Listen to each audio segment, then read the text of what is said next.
Sandy secara tidak sengaja memecahkan helm kacanya. Dia dengan panik berlari kembali ke rumah pohonnya untuk mencari helm cadangan. Tetapi helm cadangan itu juga terlepas dari genggamannya dan pecah.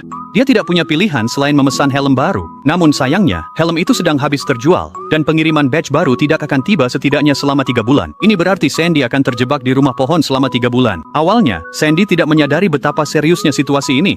Dia punya banyak hal untuk dilakukan, seperti bermain gitar, berlatih karate, menggunakan tupai untuk menghasilkan listrik sebagai olahraga, dan memanggang roti kacang untuk memperbaiki pola makannya. Namun, rasa bosan perlahan mulai merayap, dan akhirnya, kesabarannya habis. Dia akan menjadi gila jika tidak bisa melihat makhluk hidup lain. Jadi Sandy mencoba menelepon beberapa teman, tapi semua orang sedang sibuk. Jadi dia memutuskan untuk mengunjungi mereka dengan drone. Pertama, ia ke sekolah mengemudi Puff dan melihat Puff tertidur saat mengajar. Yah, itu sama serunya dengan menunggang banteng tanpa kaki.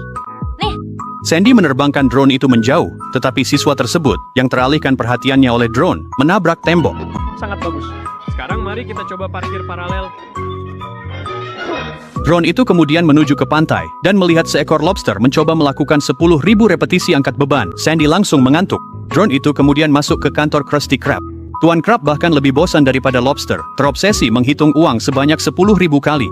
Sandy semakin kesal dengan sifat pelit Tuan Krab dan tiba-tiba membalikkan arah drone. Drone itu terbang keluar dari kantor Krusty Krab, tetapi menabrak sesuatu yang keras.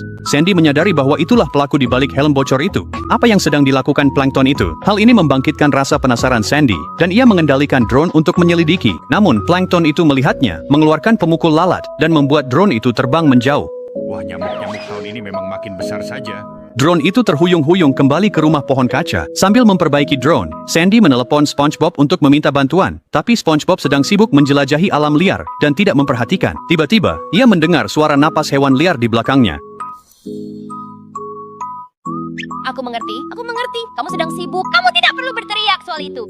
Sandy memasangi kamera di kepala Patrick dan mengirimnya mengecek rencana Plankton. Sandy menekan tombolnya. Patrick langsung terbang ke batu di dekat Chum Bucket, tepat pada waktunya untuk melihat Plankton itu pergi. Patrick memanfaatkan kesempatan itu untuk menyelinap keluar dari batu tersebut. Mengikuti perintah Sandy, dia mencari bukti kekuatan Plankton yang mampu menghancurkan dunia. Tiba-tiba, Patrick sepertinya menemukan sesuatu yang penting, makan siang mini untuk Plankton. Para pencinta kuliner memang ahli dalam menemukan makanan. Patrick menunjukkan bahwa tidak ada apapun di sana, hanya sebuah kotak berisi lampu plutonium yang menyala. Sandy merasa ngeri. Plankton itu pasti sedang membuat senjata atom untuk menghancurkan Krusty Krab. Untuk menyelamatkan Krusty Krab, Sandy memutuskan untuk bertindak lebih dulu, menghancurkan senjata atom milik Plankton dengan meriam laser. Namun tepat saat itu, Plankton kembali. Sandy memerintahkan Patrick untuk segera menyelinap pergi dan menghindari ketahuan. Namun kemudian, Patrick tersandung tongkat di depan Plankton. Semuanya sudah berakhir. Setelah rahasia Plankton terbongkar, dia memutuskan untuk